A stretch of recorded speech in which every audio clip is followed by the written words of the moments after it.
falamos de prevalência de leis espirituais sobre as leis materiais, quem esteve aqui já conosco, ou já está conosco desde o início do ano, vai se lembrar que a gente tem dado prevalência aos princípios.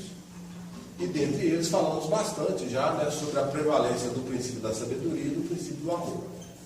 E até talvez 3 ou 4 encontros atrás, a gente tecendo, né, comentários a respeito da prevalência das leis divinas, nós utilizamos didaticamente, enfatizando a doutrina, como falamos, dos ensinamentos basilares de nossa casa, dentre eles do método, né, que nós utilizamos, que é a doutrina do Tríplice Caminho, onde já explicamos que é uma forma de se trabalhar melhor, a forma de pensar, sentir, agir. Essa é a melhor tradução, assim, resumida do que é a doutrina do Tríplice Caminho. Lógico que quando falamos de prevalência das leis espirituais, não há como a gente não abordar os aspectos epistemológicos, né, da doutrina. O que é o aspecto epistemológico da doutrina? É o corpo de ensinamento, o corpo de conhecimento, o corpo de fundamentos. Que, segundo a tradição passada dos espíritos a nós, precisa estar sendo constantemente relembrado para que a gente vá aí aprimorando esse saber. Né? Então, a epistemologia para nós é um corpo de doutrina baseado no conhecimento que nos é passado pelos espíritos. Bom, mas isso só basta? Não. Por isso que nós defendemos também a questão da ética. Ética com interdependência. E mais para frente, eu vou entender porque eu estou voltando nesses conceitos básicos. E quando falamos aqui da doutrina do Tríplice Caminho, que é o método utilizado. Então, ética para nós é a forma de praticar, né, o corpo de fundamentos. Então, quando nós falamos que temos uma epistemologia, ou seja, uma doutrina, cuja filosofia nos é ensinada pelos Espíritos, a ética de exercitar essa doutrina é exatamente colocar essa tradição em uso. Ou seja, incorporar esses conceitos, mas no dia a dia, efetivamente dizendo. E o método utilizado para nós é a abordagem ritual. Então, quando nós falamos que o método é a doutrina do Tríplice Caminho, ela está presente em todos os rituais que a Choupana faz. Não importa se foi o rito tal como aconteceu aqui sábado, o rito de harmonização com os ancestrais, ou se é esse rito tradicional que nós realizamos aqui todas as terças-feiras, que é um rito de louvação, diferente do rito de sábado, que é um rito de harmonização. Por isso que a gente chama, né, o rito de sábado, que são os ritos quinzenais, rito de harmonização com os ancestrais. Por quê? Porque a criança, o caboclo, o pai velho e o Exu se apresentam, buscando o quê? Nos ensinar uma filosofia para que a gente consiga essa harmonização. E quando nós falamos de harmonização, não podemos também ignorar que para nós é um conceito bastante objetivo, porque a harmonização tem a ver com o corpo, que já é o resultado materializado.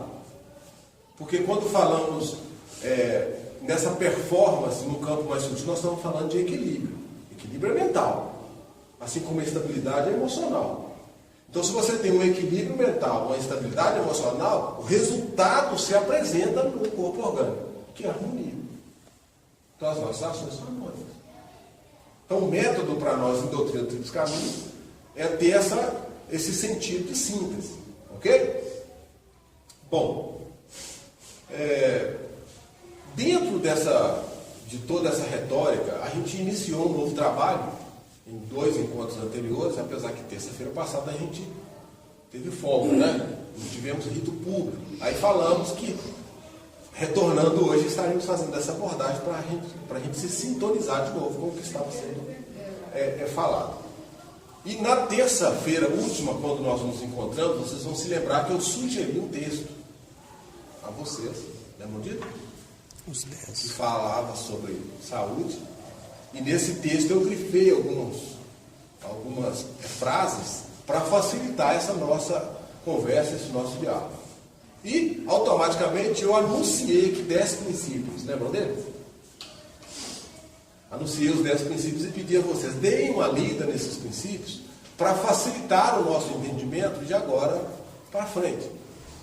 E aí, no terceiro princípio, eu falei que eu não concordava com a forma literal que eles foram colocados, mas expliquei que a minha discordância era uma discordância passiva, não uma discordância belicosa. É simplesmente porque esses 10 princípios foram compilados pelo mestre de raiz. Quem é o mestre de raiz? O fundador da Umbanda Esotérica, Rodolfo Wilson da Matriz. Hoje continuada pelo mestre da Piaga, né, que deu continuidade a esse trabalho depois da passagem do mestre Apacani, ou seja, o Pai Mata, para o plano espiritual. E o que nós fazemos? Nós decodificamos esses ensinamentos a vocês que procuram a nossa casa. E aí é que entra o aspecto essencial e fundamental do nosso bate-papo, hoje resgatando tudo que já falamos. Nós dissemos, eu tenho certeza que vocês vão me responder aqui agora, que a melhor forma de se prestar à caridade é esclarecimento. Aí eu falei que vocês iriam responder? Porque esse é um fundamento que a gente já vem defendendo desde o início das nossas conversas de janeiro. Melhor dizendo, em fevereiro. Então, para nós prestar a caridade, segundo o mentor que dirige a nossa casa, é esclarecer as pessoas espiritualmente. Isso já ficou entendido por nós. Só que quando nós falamos de se esclarecer espiritualmente, nós não podemos perder o sentido da iniciação, que já falamos aqui também. E o que é a iniciação? A iniciação é o progresso da consciência, que a gente vai aprimorando à medida que a gente vai vivenciando essa doutrina, transmitindo para os espíritos. Então, aprimorar a consciência é avançar no processo inicial.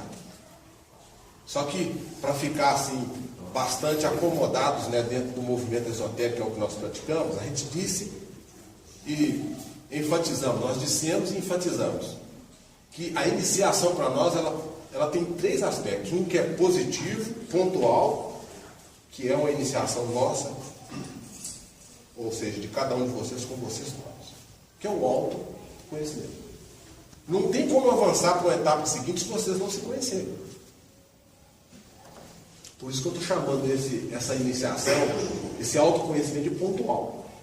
Mas eu disse que essa iniciação ela se estende à coletividade, que é o processo aqui também já repetido por nós, de uma interiorização exteriorizada. A gente compreende a iniciação a nível interior, e aí sim, convicto, né, dessa realidade espiritual, a gente começa a compartilhar com outros. Então você começa a externar esse seu aprendizado. Aí você sai da pontualidade, que é objetiva, que é individual, para um aspecto coletivo. E aí eu disse que essa iniciação, essa fase secundária, ela tem uma relação direta com o cosmos, né? Porque vai nos disciplinando com as leis que regem a natureza. Uma natureza objetiva, como uma natureza subjetiva, essencial, espiritual. E fui mais longe. Disse que esse avanço dessa iniciação pode ainda nos colocar em conexão com as leis da divindade, com as leis divinas. Por isso citei para vocês aqui, ou trouxe para vocês os 10 princípios. E aí, dentro dos 10 princípios, o primeiro deles fala lá, existe um princípio inteligente a quem nós chamamos de Deus. E que na Umbanda esotérica a gente chama de suprema unidade consciência. Para que a gente possa entender essa divindade, lógico que a gente tem que ter embasamento em outros fundamentos, né? E aí foi onde a gente acabou trazendo aqui frases dos mentores que dirigem a nossa casa. Citamos para vocês uma frase que está lá fora, que precisamos aprender a viver a unidade na diversidade para vencermos as adversidades. Então, quando nós fazemos isso, nós nos aproximamos da divindade.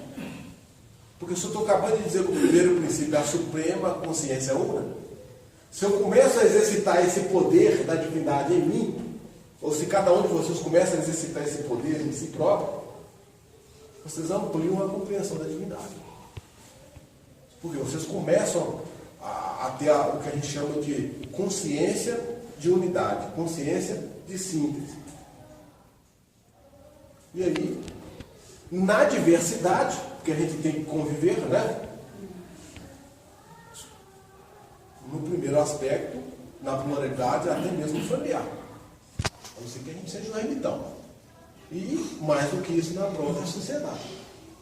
Então você vive numa diversidade. Só que muitas das vezes a gente encontra as diferenças. E essas diferenças que são os desafios. Porque somos adversos. E manter essa unidade numa diversidade, ainda que presente uma adversidade, é muito difícil. Isso é o processo da licença. Bom, Marcelo, você falou, não entendi nada. Então eu vou tentar facilitar um pouco mais para vocês. Quando eu falo viver a unidade, isso para nós é processo convergente. Toda vez que nós somamos, nós vivemos ou buscamos uma unidade. Então, por exemplo, quando você integra uma família e a família é diversa, ela é adversa, né? Um briga com o outro, ou seja, não existe aquela empatia coletiva e você começa a se posicionar de forma a trazer ali uma relação amistosa para todos, você começa a chamar os outros para uma vivência de harmonia. E aí, automaticamente vai surgindo um processo de cooperação. E aí, o que eu gostaria de deixar para vocês aqui hoje, embora eu tenha falado no último encontro que iria entrar pelo primeiro princípio, dentro daquelas 3 linguagens, lembra? Linguagem positiva ou fisiogônica, que é uma linguagem mais próxima. Então, falar de Deus assim, um Deus que castiga, um Deus que pune, um Deus que aceita barganha, isso é um Deus positivo, dentro dessa primeira linguagem, ou dentro dessa primeira leitura. Mas eu disse que a gente não pode ficar, ou não podemos ficar presos exclusivamente nessa linguagem. Nós temos que entender que o Deus não é esse, sujeito à antropoformização dos homens. E aí Deus tem uma outra linguagem, que é uma linguagem cósmica, que nos remete às leis mais avançadas. E se a gente ultrapassar esse entendimento, a gente vai esbarrar ainda numa outra forma de interpretação, que é uma linguagem superlativa. É uma leitura superlativa de Deus. Ou seja, um Deus que não está sujeito às manias dos homens. Então não é um Deus que pune, não é um Deus que castiga, não é um Deus que aceita barganha, mas também não é um Deus que só, como diz, só nos retribui ou modifica as leis da existência baseado numa natureza física, que já é um conceito mais cósmico.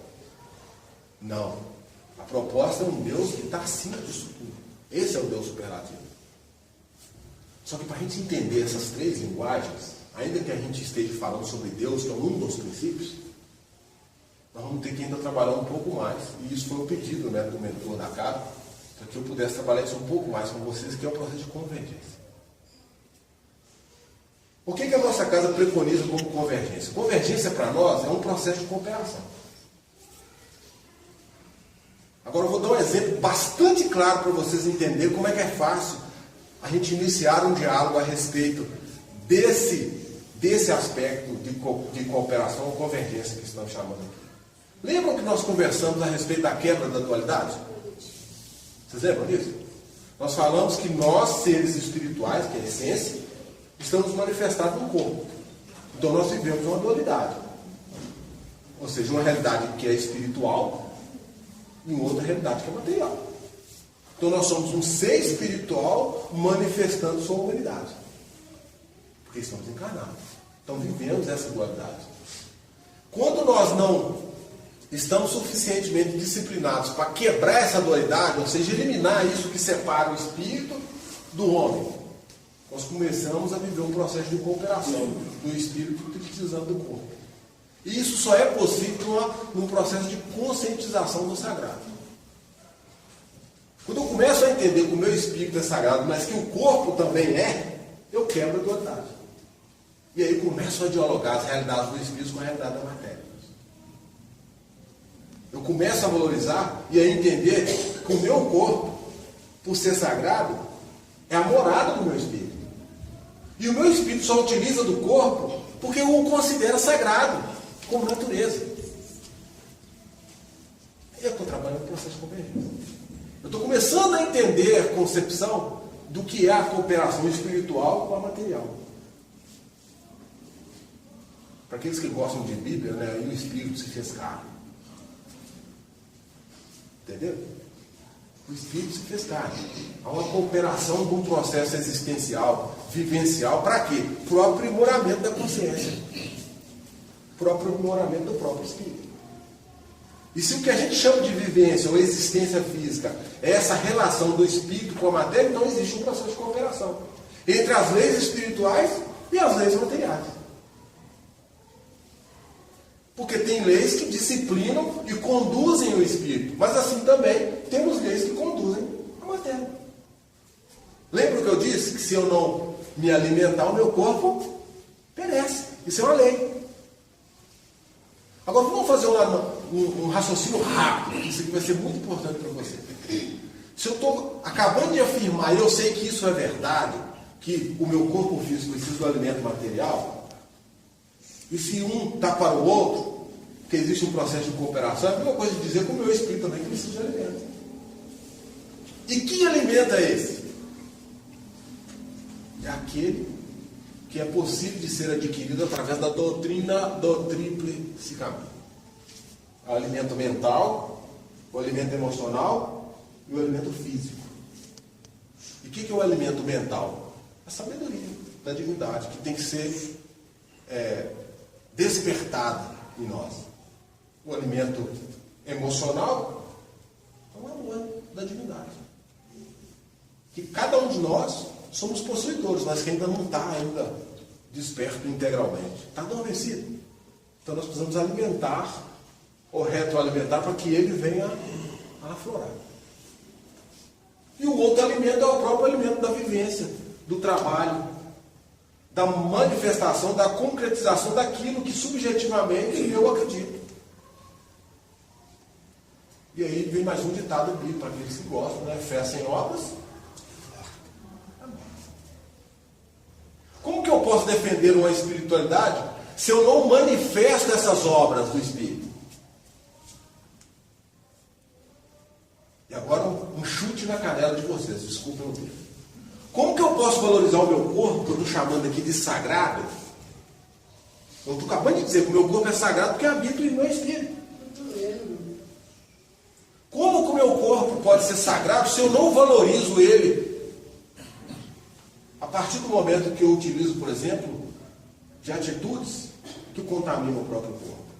Então, eu não sei se algum de vocês aqui fuma, ou se tem o vício do fumo.